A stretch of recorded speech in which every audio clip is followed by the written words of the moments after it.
Hello and welcome to the video. This is a quick update from a video that I did about a week ago where we had our first look at this new AtomRC Thresher. Now I've built mine out over this week, coming in here when it wasn't too hot in the middle of another UK heat wave, but it's all gone together pretty well. Not lots of people in the first video kind of commenting on the lack of space. However, everything fits in here with a little bit of room to spare. Actually, I've been surprised. It's not roomy by any stretch of the imagination, but it's not bad. Couple of pro tips, things I found in the build. I'm building mine in kind of advance of all the documentation coming out. It's coming out now as I'm making the video. First pro tip, if you're about to build yours, if you get the P&P kit like I did here, the wing root connector boards that go on each side are not universal. One is for the left hand side, one is for the right hand side. Make sure that you match the pins on both sides, otherwise when you plug it in you'll basically short things out. Don't ask me how I found that out. The hole from the battery bay into the flight controller bay is big enough to feed an XT60 through easily, so that's no problem at all. Routing a cable below the battery bay into the FPV pod at the front does require a little bit of modification. I'll show you that in a minute. Plenty of room for a 4S lithium ion 18650 style battery. The maximum weight of this battery, let's get that out of the way right now. This is balancing on CG points ready for the maiden, which I'll shoot next. This battery is 204 grams, and as you can see, it's right up against the rear bulkhead. It was in the middle of this battery section beautifully until I put the walk snail stuff in the nose, and then it has to be here. So if you want a battery bigger than 204 grams, you're going to have to put some weight in the tail to kind of counterbalance it. Not ideal, because this is a nice weight for its size. You don't want to be adding lots of extra weight. I'll show you in a minute how everything's gone in, but to get my F405 wing flight controller in here, I've rotated it 180 degrees so the power connection's at the front. And sadly, the design of the FPV pod isn't as cool as I first thought. Maybe they're going to modify this and improve it, but I'll show you that in a little bit more detail. So let me go on the bench, quickly cover how I've put it together, show you in depth what it looks like inside the flight controller bay, then the battery bay, and then we'll have a look at how I've set up INAV. Now, because I got the P&P plus S1 in here, I have done my standard kind of INAV setup. So check out my INAV for Beginners 2026 series for how I do it. Used a good old servo checker to confirm that all the servos were working okay, that they were moving in the right direction, what the midpoints were, and just went through each of those in turn. Once I'd identified which servo was which, I kind of wrote which ones. It means when you plug everything into the flight controller, it's an awful lot easier and you won't get confused. One of the nice things about this is that there are lights under each of the wings. There's a red and green light in a little kind of bubble at the end of each wing, which is good, but also that line at the front is actually a white line of LEDs. So that means that it's going to be very easy to see, and orientation in lower light conditions and in night even would actually look fantastic. Now, as I mentioned in the introduction, had a little bit of a problem because the wing root board that you can see here on the right hand side with all the things connected onto that's going to be going into a flight controller, there is one for the left hand side and one for the right hand side. Because I was having problems with things shorting out, ended up taking everything apart, and actually this bay here at the bottom of the wing where the ESC plugs in and where the three cables are, this is the cable for the servo, this is the cable for the ESC, and this is actually the cable for the lights. So if you didn't want the lights to work, you could actually just pop the top off this and unplug this cable, and that would mean the lights wouldn't come on. My tip for this is, as you can see here, that the ground is on one side, the 5 volts is on the other. Make sure that you are using them the right way round. I think that this could have been a little bit clearer, but I would just double check this if you're building your P&P out. Again, hopefully AtomRC will add this into the documentation. These boards that go into the actual wing roots and connect to your flight controller bits and pieces, there's a left and a right one, and it's not clear. And this is what the flight controller looks like. So you can see here, standard stuff. It's an F405 wing. What I've done is I have set it up in a pretty standard way. Here's the two motor connections, S1 and S2, going out to the motor cables and also the power cables that are soldered onto the bottom of it. They're going to go into the wing roots and plug into those boards. Everything else is pretty standard. Obviously, we have a little GPS here going out to the side as well. Connected the flight controller in using good old 3M VHB tape, which is what I use for all this stuff, and fed the cables through the wing roots and then plugged them into those wing root boards and then secured them safely. Took out the battery tray, and underneath you can see here that these pieces are all one piece. So if you wanted to run a cable under here, you'd have to run the cable without the connector on the end. I unfortunately had already set those up and tested it on the bench, so I used some snips to cut out the middle. Not particularly clean, but that allowed me to run the data cable forward for the Walksnail unit, and then I've decided to run the power cable, I'll show you this in a minute, along the side. I don't like running power and data alongside in close proximity for any kind of length. You tend to get crosstalk. So before I show you up close, this is what the flight controller looks like when it's installed. So we have it again rotated 180 degrees. We have the receiver back here. I've just got the antennas sticking out in here. There's actually loads of room behind and that little hatch, which means that you could be a little bit smarter about receiver placement. Most of the cables are going backwards. The little GPS is here at the front, and that is then wired back. I put a couple of cable ties to keep it neat. Of course, with an older board like this, the USB connector here is right on the side. However, because once you get under these lips here at the top for the cover, because the way it works is that this rear cover is screwed into place and then the front battery canopy screws into this plastic piece. You can see here that it's not too tricky to kind of continue to plug the USB cable in, which I was happy about. Last thing then to talk about then is the nose. This of course is how I've done it. So the power cable comes along here at the side into the front. I'm using a JST style connector so that I can connect and disconnect power, stop the Walksnail unit overheating, and then the transmit and receive come into here on a DuPont style servo connector lead to be plugged in, and it's ready to have the FPV stuff installed. The only other adaptation that I've done is I have glued some 600 wet and dry sandpaper into position under the wing on the side of the body to help with grip, so that when I throw it, my fingers don't slip. Obviously the props are going to be ahead of my fingers, so there's not a chance of a prop strike, but I just don't like the idea of when it lands in the grass, if it's a little bit wet from, you know, the dew in the morning, that the next time I throw it, I'm struggling to keep hold of it. In terms of the FPV pod is an interesting one, because this Walksnail unit has mounting points on it, and I thought that these holes were actually mounted in a way that you could then mount this with screws going through these pieces. These holes at the side are actually to secure it in the nose of the plane, not to secure your HD FPV system in the cage, which just seems a bit weird.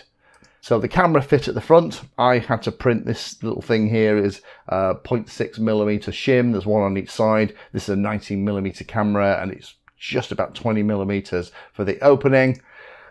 I had to cut out the bottom two parts of the cage because, again, it wasn't a great fit for the Walksnail unit. You can see how I've also screwed on the side connectors for the antennas, and they just kind of pop in.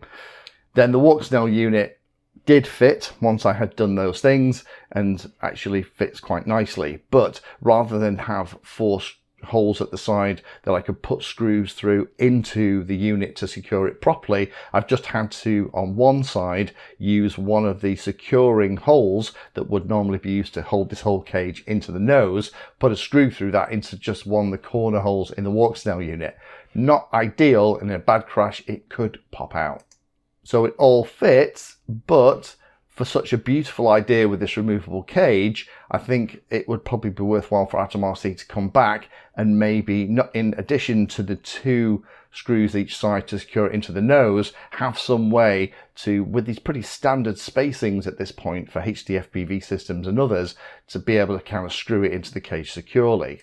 So before I go through the INAV configuration, let me kind of show you what these 2 bays look like in video rather than in stills. The way this works is that this top canopy actually is held in place, as I've mentioned, with 4 screws, and the nice thing is they've actually thought about this. This is the really nice mounting idea underneath this, where they have some airflow at the front, where you could actually, if you had something like analog FPV gear, you could actually mount it here and it would be a great way to keep it cool. It's just a shame that that kind of idea hasn't also translated into the FPV cage at the front. That would be really nice to have that kind of mounting option within the FPV cage. But once you've got that taken away, hopefully you can see in here that actually, although it's not super free with space, it isn't tight. You can fit a full-size wing board in here without too much issue. There is a bit of space each side. We're probably talking a couple of millimeters, that's about it.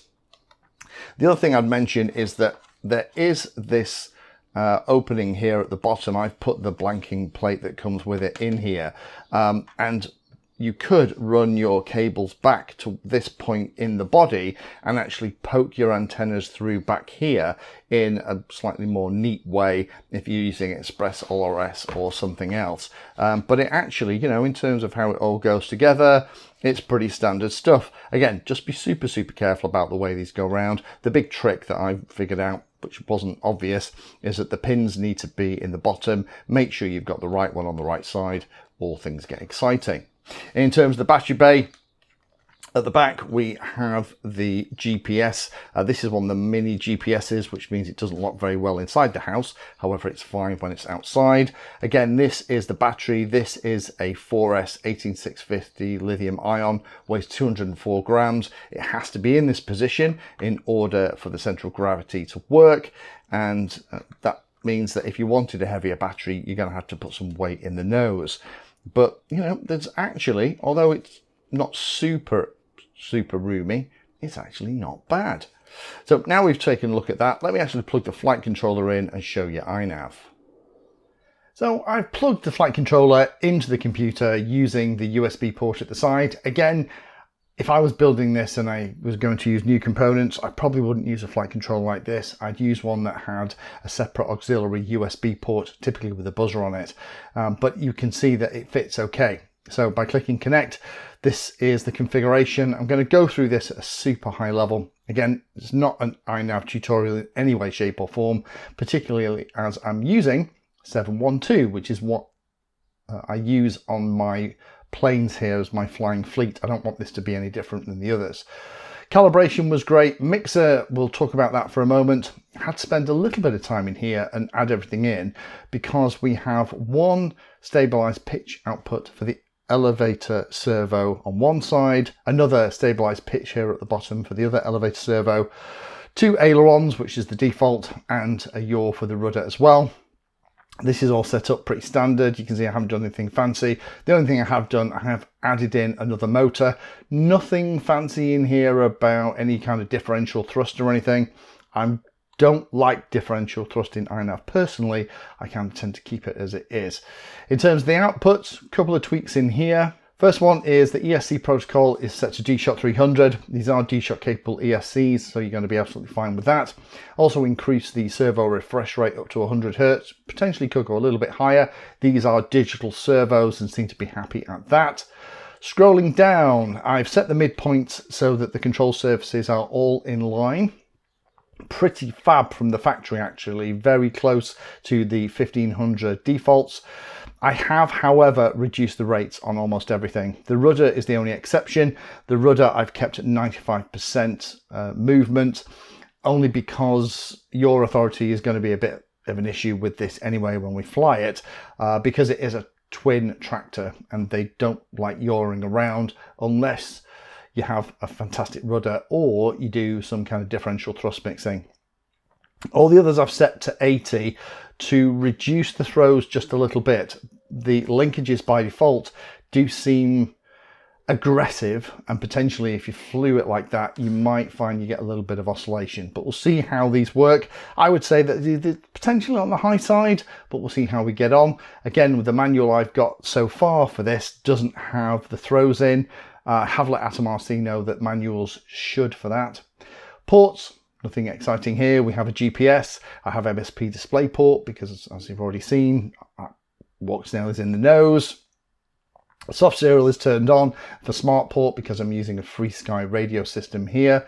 Configuration, nothing fancy, my usual stuff. Continuously trimmed servos for fixed wings turned on. After the first 2 or 3 flights and everything's locked in, I would normally turn that off, but I would recommend for your first flight or 2, have it turned on, then you can try it in manual mode, see how you like it. Permanently enable launch mode. Guess what? I'm going to do that too. Failsafe is set to return to home. That's the whole point of having the GPS installed and putting INAV in the thing. The receiver tab on mine is set for S-Bus. Again, just because I'm using more of a legacy radio system in here, that's how I want it. Modes are set up how I normally have them. GPS is set up and configured. On-screen display is the standard thing. I've set it up for walk snail with my standard layout, and you will see that in a lot more detail when we get round to actually trying the flying.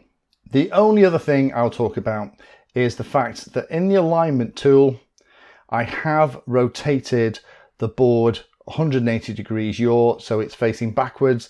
That, as I mentioned in the introduction, has allowed me to have all the power connections at the front of the flight controller, which for an installation in this makes a lot more sense. And actually, AtomRC did that with their own flight controller. They flipped it 180 degrees when it was inside the Dolphin Pro, so it's not unusual to have that flipped in this way so that the pins and the access to things like the power in and out of the ESCs are in the right place. So apart from that, everything else is absolutely standard. I haven't changed any of the PIDs, I haven't changed any of the rates or expo. This is pretty much as it comes from INAV. So with all of those pieces done, I guess the only thing to do is to wait for this incredibly hot weather to finish, and that's only because my goggles tend to steam up when I'm flying, and I can go out to the field and we'll actually fly and see what this is like.